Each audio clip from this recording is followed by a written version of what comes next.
मैं सबसे पहले आप सबको आदिशक्ति मां भगवती के अनुष्ठान का पर्व शारदीय नवरात्रि के प्रथम दिवस पर हृदय से आप सबको मैं बधाई देता हूं। आप सबको इस अवसर पर आपका अभिनंदन भी करता हूं और शारदीय नवरात्रि की अपनी शुभकामनाएं भी आप सबको देता हूं। भारत के सनातन धर्म की परंपरा में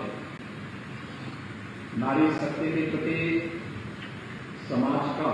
क्या भाव होना चाहिए, ये पर्व इसके उदाहरण है। नारी शक्ति की प्रतीक है,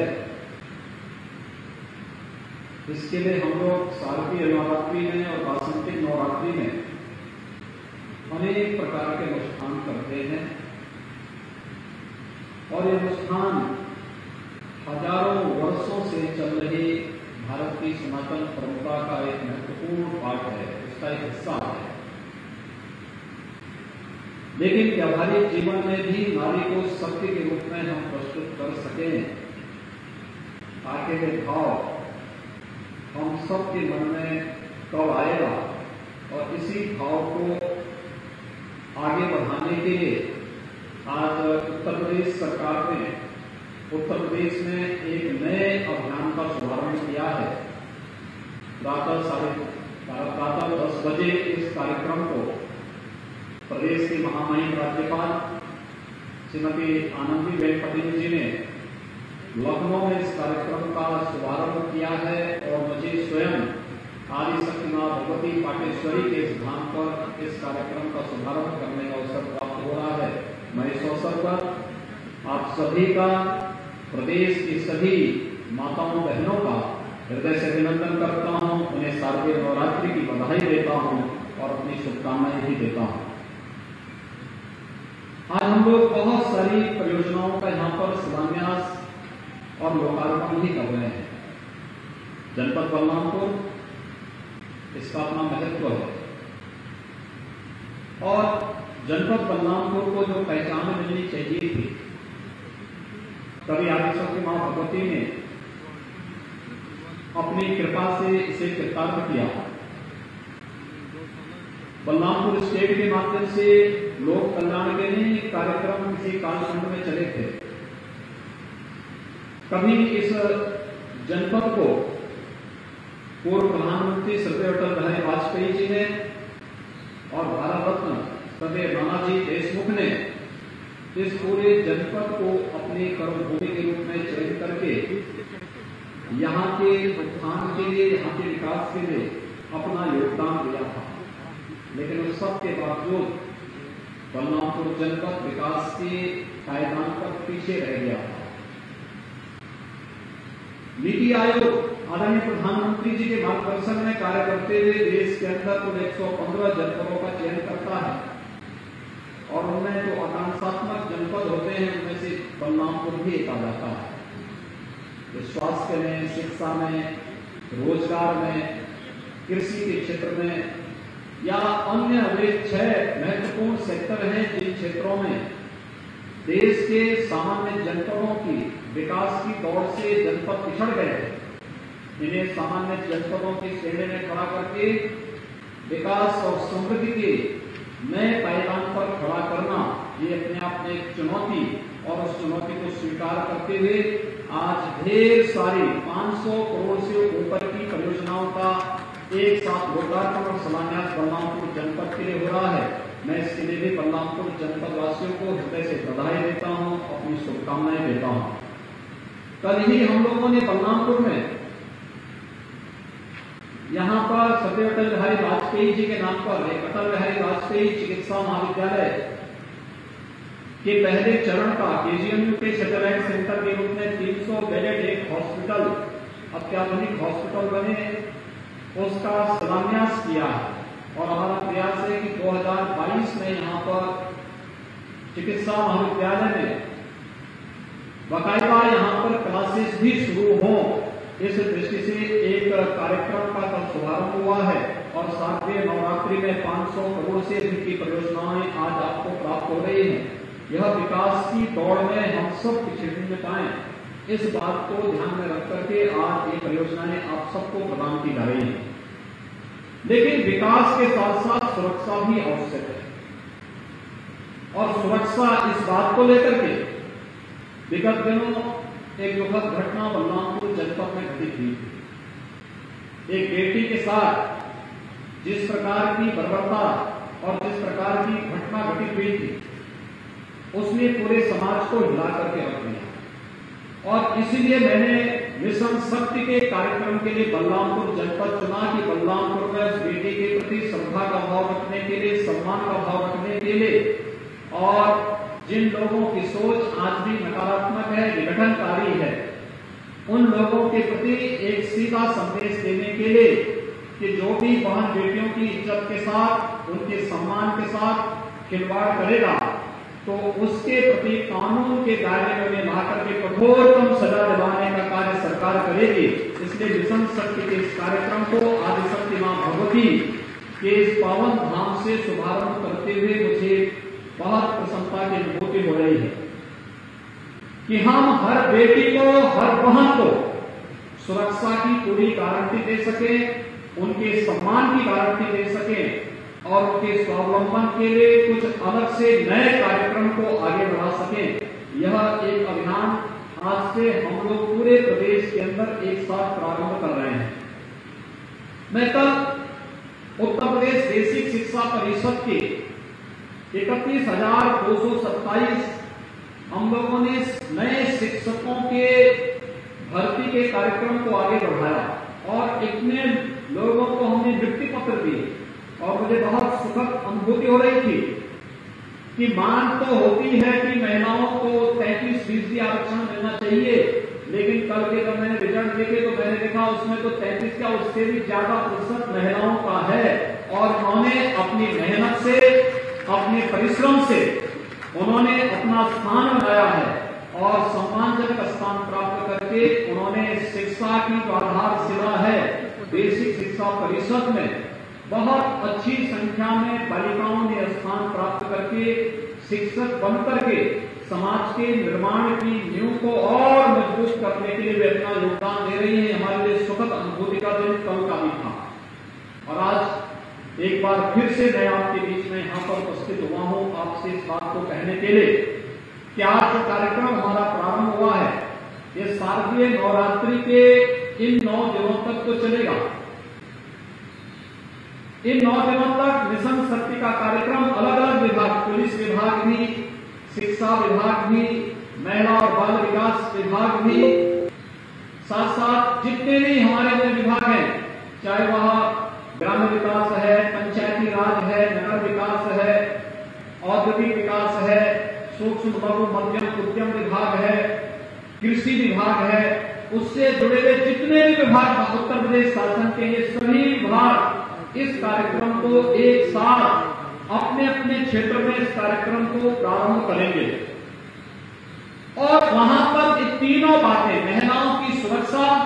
उनका सम्मान और उनके स्वावलंबन के कार्यक्रम को एक साथ चलाते हुए व्यापक पैमाने पर पहले चरण में जागरूकता का कार्यक्रम कि महिला सुरक्षा, महिला सम्मान और महिला स्वावलंबन के लिए हर विभाग अपने अपने स्तर पर व्यवस्थित तरीके से पहले चरण में जागरूकता का कार्यक्रम, जागरूकता के कार्यक्रम के बाद जहां पे लगता है कि लापरवाही विभागीय स्तर पर हो रही है तो विभागीय स्तर पर जवाबदेही, अगर लगता है कि समाज के कुछ ऐसे लोग जो शांति और सौहार्द के दुश्मन हैं और समाज के कहीं न कहीं सभ्य समाज के मार्ग में बाधक हैं, तो उस चरण में हम उन लोगों के काउंसलिंग की व्यवस्था करेंगे। और तीसरे चरण में व्यापक पैमाने पर जब ऑपरेशन शक्ति का एक कार्यक्रम आगे चलेगा, ऐसे लोगों को चिन्हित करके उन्हें दंडित करवाना, कानून के दायरे में ला करके दंडित कराना, और उस क्रम में फिर आगे चल करके सभ्य समाज के दुश्मन कौन लोग हैं, ऐसे लोगों की फिर तस्वीरें चौराहे पर लगा करके समाज को ऐसे लोगों का बहिष्कार करने के लिए भी एक व्यापक कार्यक्रम को हम लोग आगे बढ़ाने की दिशा में आज आपके बीच आए हैं। इस दौरान प्रदेश के अंदर 1535 थाने हैं। इन 1535 थानों में तहसीलों में भी लगभग 350 तहसील उत्तर प्रदेश में हैं। इन 350 तहसीलों में एक महिला हेल्प डेस्क बनाया जाएगा। कोई भी बहन, कोई भी बेटी, कोई भी माता अगर थाने में आएगी तो थाने में उनके लिए एक अलग से कमरा होगा। वहां उनके बैठने की व्यवस्था, महिला पुलिस अधिकारी या महिला पुलिस की कोई कांस्टेबल वहां पर उनको अटेंड करेगी। वहां पर उनके बैठने की व्यवस्था होगी, पानी पीने की व्यवस्था होगी। उन्हें कोई एप्लीकेशन लिखना है तो उसके लिए स्टेशनरी वहां उनके लिए मौजूद होगी और उनकी शिकायत पर त्वरित कार्रवाई करने की व्यवस्था होगी। ये सारी चीजें वहां पर हम लोग इस दौरान करेंगे कि सभी 1535 थानों में 350 तहसीलों में इस प्रकार की एक व्यवस्था हम लोग देने जा रहे हैं, जहां पर महिलाओं को किसी भी प्रकार की कोई समस्या होती है, समाज के दुश्मनों से या किसी भी प्रकार के दुश्मनों से कोई समस्या होती है, तो वहां पर हम लोग उन लोगों की सुरक्षा के लिए व्यवस्था करने जा रहे हैं। इसके साथ ही महिला संबंधी अपराध में त्वरित कार्रवाई होना, त्वरित कार्रवाई करने के साथ इस मामले में एक समय सीमा के अंदर चार्जशीट दाखिल करना, प्रोसिक्यूशन को आगे बढ़ाना और फिर अपराधियों को सजा करवाना। पिछली बार आपने देखा होगा यहां श्रावस्ती जनपद में एक मामले में बालिका के साथ हुई घटना के मामले में 1 सप्ताह के अंदर अपराधी को सजा करवाई गई थी। और ऐसे ही सिद्धार्थनगर जनपद में भी इसी प्रकार की घटना, एक दुर्भाग्यपूर्ण घटना में 27वें दिन अपराधी को आजीवन कारावास की सजा सुना दी गई थी। यानी न्यायालय का गठन भी उसी तर्ज पर करने की सहमति और वे कार्य निरंतर करें, इसके लिए भी हम लोगों ने पूरी तैयारी कर ली है कि हम लोग जागरूकता का भी कार्यक्रम करेंगे, काउंसलिंग का कार्यक्रम भी करेंगे और अगर अपराधी अपनी हरकतों से बाज नहीं आएगा तो चौराहे पर उसकी फोटो चिपका करके सामाजिक बहिष्कार और ऐसे लोगों को सजा कराने की कार्रवाई को भी हम लोग पूरी मजबूती से कार्य करेंगे। ये कार्यक्रम बृहद स्तर पर आगे बढ़ाने का एक कार्यक्रम हमारा चलेगा। इसके साथ ही हम लोगों ने ये भी तय किया कि अलग अलग विभाग, अलग अलग संगठन, अलग अलग संस्थाएं सबका सहयोग लेके, सरकारी विभाग, सरकार के 24 विभाग हैं, ये सभी 24 विभाग इसके साथ जुड़ रहे हैं। साथ साथ विभिन्न स्वयंसेवी संगठन, यूनिसेफ इसके साथ जुड़ रही है, विभिन्न स्वयंसेवी संगठनों को इसके साथ जोड़ेंगे, महिला समूहों को इसके साथ जोड़ेंगे। इसके साथ ही सामाजिक संगठनों को, व्यापारिक संगठनों को इस पूरे अभियान के साथ जोड़ेंगे और हर जनपद में एक सूची बनेगी। किसी व्यक्ति ने, किसी महिला ने अच्छा काम किया है, उनकी सूची बनेगी।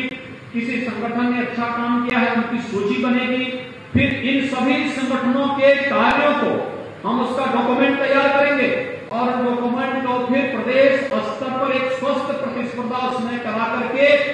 इसमें अच्छा कार्य करने वाले संगठनों को जनपद स्तर पर भी, प्रदेश स्तर पर भी सम्मान करने का कार्य प्रदेश सरकार के द्वारा किया जाएगा। इस दृष्टि से इस कार्यक्रम को व्यापक पैमाने पर आगे बढ़ाने का कार्य किया जा रहा है। इसके साथ ही हम लोगों ने एक व्यवस्था और की और वह कार्य क्या है कि हम लोग यहाँ पे महिलाओं की सुरक्षा और सम्मान के लिए तो कार्य करेंगे ही, उनके स्वावलंबन के लिए भी कार्य करेंगे। स्वावलंबन के लिए कार्य उसी पद पर, जैसे आपने देखा होगा उत्तर प्रदेश में हम लोगों ने पिछले 3 वर्ष के दौरान 1,37,000 पुलिस भर्ती के कार्यक्रम को संपन्न किया। इससे पहले पुलिस में महिलाओं के लिए आरक्षण नहीं था और हम लोगों ने व्यवस्था की कि ये जो भर्ती प्रदेश के अंदर पुलिस की चल रही है, इसमें कम से कम 20% बालिकाएं भर्ती हो जाएं। तो बालिकाएं भर्ती होंगी,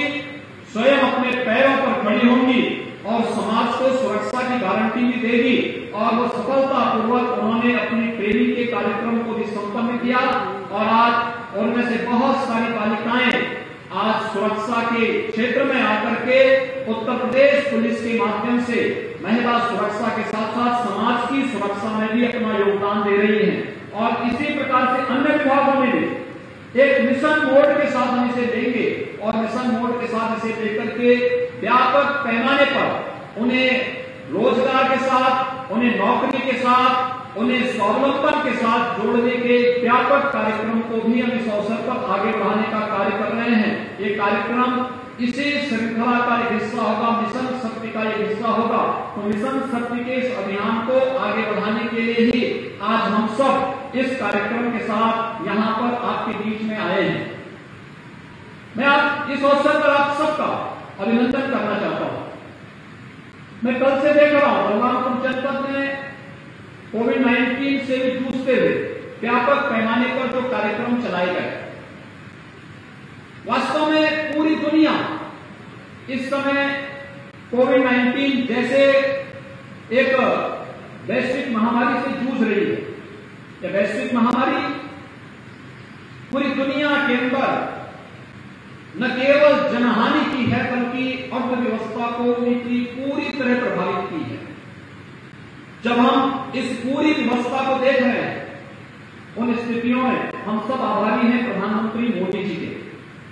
जिनके नेतृत्व में 135 करोड़ की आबादी के देश ने कोरोना की रोकथाम करने में, जनहानि को न्यूनतम स्तर पर ले जाने में व्यापक सफलता प्राप्त की। लोगों को चिंता थी, दुनिया के लोग चिंतित होते थे कि कोरोना अगर भारत में आएगा क्या होगा, लेकिन हम आभारी हैं प्रधानमंत्री मोदी जी के, जिनके कारण समय से लिए गए निर्णय और समय पे निर्णय लेने के साथ ही जो कार्यक्रम उन्होंने चरणबद्ध तरीके से आगे बढ़ाने के कार्य किए थे। आपने देखा होगा कि लॉकडाउन प्रारंभ होते ही सबसे पहला कार्य प्रधानमंत्री मोदी जी ने प्रारंभ किया गरीब कल्याण पैकेज का। गरीब कल्याण पैकेज के अंतर्गत हर एक गरीब को मुफ्त में राशन देने का, आज भी हर एक गरीब को महीने में 2 बार मुफ्त में राशन देने का कार्य केंद्र सरकार एक बार कर रही है और एक बार पीडीएस के माध्यम से हम लोग राशन देने का कार्य कर रहे हैं। लगातार ये कार्यक्रम चल रहा है। कोविड-19 के दौरान सितंबर माह तक निःशुल्क रसोई गैस के सिलेंडर भी उपलब्ध कराए गए। सितंबर माह तक वृद्धजनों को, निराश्रित महिलाओं को और दिव्यांगजनों को एडवांस में पेंशन की सुविधा भी उनके खाते में पहुंचाने का कार्य कर दिया गया और साथ साथ किसान सम्मान निधि प्रदेश के सभी 2 करोड़ से अधिक किसानों के खाते में समयबद्ध ढंग से वह पैसा भेजने का कार्य किया गया। कोविड-19 के संक्रमण को रोकने के लिए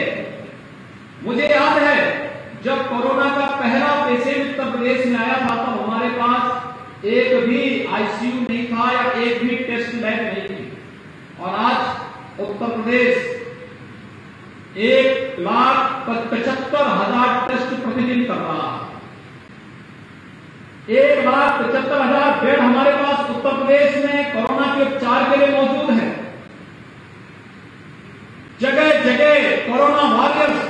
प्रशासन और स्वास्थ्य विभाग के नेतृत्व में पूरी मजबूती के साथ कार्य कर रहा है। इतनी मजबूती के साथ कार्य करने के बाद अगर कोई भारत की सफलता पर उंगली उठा करके भारत के दुश्मनों के साथ खड़ा होता है, उन लोगों की स्वतः निष्ठा पर प्रश्न खड़ा होना स्वाभाविक है। आज मैं सुबह देख रहा था कांग्रेस के एक नेता, वे स्वनाम धन्य नेता हैं, उनका एक वक्तव्य मैं सुन रहा था। वे भारत के दुश्मन का नाम ले करके कह रहे थे कि कोरोना में उनका काम अच्छा है। यानी जिस देश में जांच भी न हो रही हो, जिस देश में उपचार की कोई व्यवस्था न हो, जिस देश में किसी भी प्रकार की सुविधा वहां के नागरिकों को न मिल रही हो, जहां पे हाहाकार मची हुई हो, उस देश की सराहना करके अपने देश के सफलतम आयोजन को और सफलतम कार्यक्रम को अगर आप इस कोरोना कालखंड में भी न स्वीकार कर सकें तो ये समझ और बुद्धि का फेर है, ये समझ की सोच है और देश के गरीबों की चिड़ इस बात की है कि गरीबों को मुफ्त में राशन क्यों दे दिया गया। उनकी चिंता इस बात की है कि वास्तव में इतना बड़ा कार्यक्रम हर एक सेक्टर के लिए मोदी जी ने कैसे चला दिया। गरीबों को कैसे राशन मिल गया, गरीबों को पेंशन कैसे मिल गया, गरीबों को कैसे रसोई गैस के सिलेंडर मिल गए, गरीबों को अन्य सुविधाएं कैसे मिल गई। और उसी प्रकार से 20 लाख करोड़ रुपए का आत्मनिर्भर भारत का पैकेज, चाहे वह 1 लाख करोड़ का कृषि इंफ्रास्ट्रक्चर का हो, चाहे सूक्ष्म लघु मध्यम उद्यम के क्षेत्र में जो हमारे देश के हस्तशिल्पी कार्य कर रहे हैं उनके आत्मनिर्भर बनाने का हो, चाहे वह भारत के आत्मनिर्भर का मार्ग प्रशस्त करने वाले इस जो परंपरागत उद्यम है इसके स्वावलंबन के लिए जो कदम उठाए गए हैं उससे चिढ़ करके आज विरोधी दल जिस प्रकार का प्रलाप कर रहे हैं ये वास्तव में बहुत ही निंदनीय कृत्य है। यानी भारत के स्वाभिमान और सम्मान को कम करने वाला है। ये वही लोग हैं जो देश की सीमाओं की रक्षा करने वाले सैनिकों के शौर्य और पराक्रम को कम करके आंकते हैं और दुश्मन का महिमामंडन करने का कार्य करते हैं। इन लोगों की राष्ट्रभक्ति स्वयं का प्रश्न चिन्ह के दायरे में खड़ी होती है। और आज के इस अवसर पर मैं आप सबसे ही अपील करूंगा, भारत के प्रति और भारत के महिमा मंडन को कम करके, भारत की महिमा को कम करके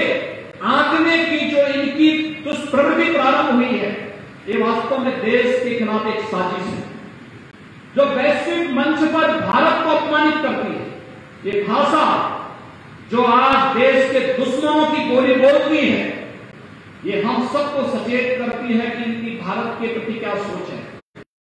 मैं आज के इस अवसर पर आप सबका आह्वान करूंगा कि जो लोग देश के बारे में एक विघटनकारी सोच रखते हैं वे लोग समाज के बारे में अच्छी सोच कैसे रख सकते हैं। इन लोगों ने कभी अच्छा किया ही नहीं। 50 से 55 वर्षों तक देश के अंदर शासन करने का अवसर में प्राप्त हुआ था। इन 50 से 55 वर्षों तक अगर उन्होंने देश के अंदर ईमानदारी से कार्य करने का प्रयास किया होता तो हर गरीब को अब तक मकान मिल गया होता, हर गरीब के घर में इनके समय ही शौचालय मिल गया होता, हर गरीब के घर में विद्युत कनेक्शन उनके कालखंड में मिल गया होता, हर गरीब को स्वास्थ्य सुविधा का लाभ मिल गया होता, हर गरीब को योजनाओं का बेहतर लाभ मिला होता। लेकिन देश में आजादी के 70 वर्ष व्यतीत हुए, सर्वाधिक दिनों तक 55 वर्षों तक जिन्होंने देश के अंदर शासन किया, प्रदेश में सबसे अधिक समय तक जिन्होंने शासन किया, उन लोगों को गरीबी तो नारा के रूप में भले ही उन्होंने लगाया लिया हो, लेकिन गरीबों की सही मायने में उत्थान और कल्याण का मार्ग प्रशस्त करना है कभी भी ईमानदारी पूर्वक उन्होंने नहीं किया। और यही कारण है कि देश के अंदर योजनाओं का लाभ पहली बार इस देश के गरीब को तब प्राप्त हुआ वह भी 6 दशक के बाद, 67 वर्षों के बाद, जब इस देश के अंदर भारत माता के नाम और आज दुनिया के सबसे यशस्वी नेता के रूप में भारत के यशस्वी प्रधानमंत्री श्री नरेंद्र मोदी जी को जब देश की जनता ने प्रधानमंत्री बनाया तो प्रधानमंत्री बनने के बाद उन्होंने एक एक करके गरीबों के लिए, किसानों के लिए, नौजवानों के लिए, महिलाओं के लिए और समाज के प्रत्येक तबके के लिए जो योजनाएं बनाई, यही योजना देश के उत्थान के लिए, लोक कल्याण के लिए, भारत के स्वावलंबन और भारत के आत्मनिर्भर का आधार बनी है। और आज इन योजनाओं को हम किस रूप में देख रहे हैं, हमने इन सभी योजनाओं को एक एक करके महसूस किया। आपने देखा होगा कि प्रधानमंत्री आवास योजना बिना भेदभाव के, न जाति का भेद, न मत का भेद, न मजहब का भेद, न क्षेत्र का भेद, न भाषा का भेद, सबका साथ, सबके विकास की भावना के रूप देश के अंदर 3 करोड़ से भी गरीबों को एक एक आवास मिल जाना, 4 करोड़ गरीबों को देश के अंदर निःशुल्क विद्युत का कनेक्शन मिल जाना, 8 करोड़ गरीबों को निःशुल्क रसोई गैस का कनेक्शन मिल जाना, 12 करोड़ गरीबों, करीब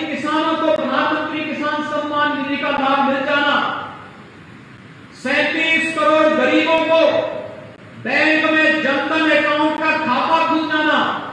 50 करोड़ गरीबों को देश के अंदर आयुष्मान भारत में निःशुल्क 5 लाख रुपए की सालाना स्वास्थ्य सुविधा का लाभ मिल जाना, ये जितने भी कार्यक्रम हुए हैं, ये सभी कार्य एक व्यवस्थित तरीके से प्रधानमंत्री नरेंद्र मोदी जी के ध्यान का हिस्सा है। और प्रधानमंत्री मोदी जी के कारण ही आज राशन गरीब के साथ, गरीब के घर में पहुंचाने का कार्य हो रहा है। गरीब के खाद्यान्न पर कोई भी डकैती डालने का कार्य नहीं कर सकता है। हर गरीब को राशन मिल रहा है, हर वृद्धजन को पेंशन की सुविधा का लाभ मिल रहा है, हर निराश्रित महिला को पेंशन की सुविधा का लाभ मिल रहा है, हर दिव्यांग जन को पेंशन की सुविधा का लाभ मिल रहा है, और साथ साथ हर गरीब के घर में बिजली का लट्टू भी जलता हुआ दिखाई दे रहा है। ये है सरकार की योजना। आगे ये काम कांग्रेस ने, सपा ने, बसपा ने और अन्य दलों को, जिन्हें केंद्र और प्रदेश में शासन करने का अवसर मिला, ये लोग ये कार्य क्यों नहीं कर पाए?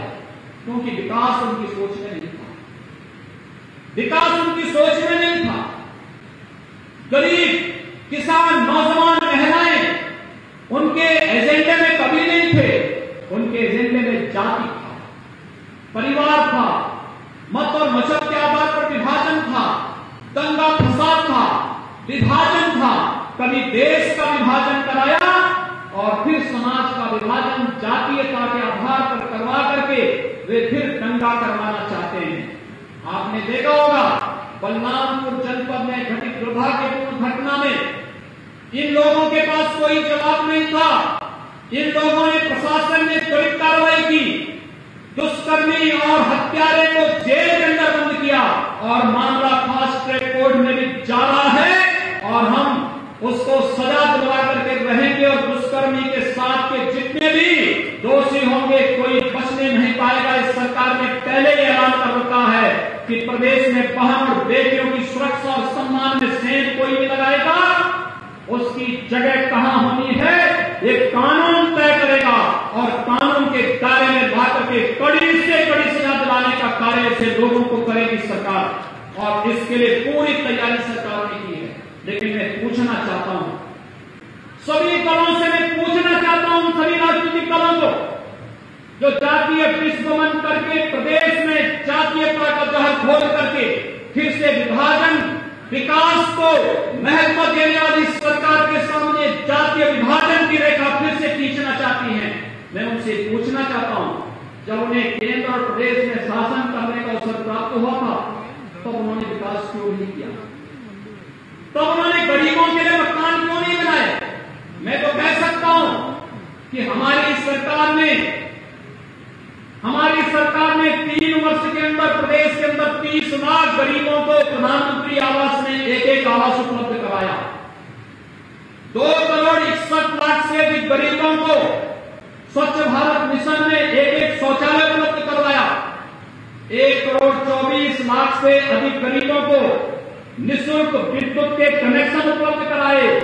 46 लाख गरीबों को हम लोगों ने उज्ज्वला योजना में एक रसोई गैस का कनेक्शन उपलब्ध करवाया। और यही नहीं, हम लोगों ने प्रदेश के अंदर प्रदेश की 24 करोड़ की जनता में से ज्यादातर लोगों को आयुष्मान भारत में, और जो लोग आयुष्मान भारत में कवर नहीं होते थे उन्हें मुख्यमंत्री जन आरोग्य योजना के अंतर्गत उन्होंने हमें 5 लाख रुपए की सालाना स्वास्थ्य बीमा का कवर भी हमारी सरकार ने दिलाया है। हर गरीब को राशन कार्ड की सुविधा हमारी सरकार ने उपलब्ध कराया है। प्रदेश में विद्युत की सुविधा जनपद मुख्यालयों में 22 से 24 घंटे के लिए, ग्रामीण क्षेत्र में 18 से 20 घंटे के लिए हमारी सरकार ने उपलब्ध करवाया है। और गांवों की कनेक्टिविटी को भी बेहतर करने का कार्य किया है। 1947 से 2016 तक प्रदेश में कुल 12 गवर्नमेंट मेडिकल कॉलेज बन पाए थे। और भाइयों बहनों, कल जिस मेडिकल कॉलेज का शिलान्यास मैंने आपके जनपद में किया है, अगर मैं इसको जोड़ूंगा तो प्रदेश में वर्तमान में पिछले 3 वर्ष के दौरान 30 नए गवर्नमेंट मेडिकल कॉलेज का निर्माण कार्य वर्तमान में रही है।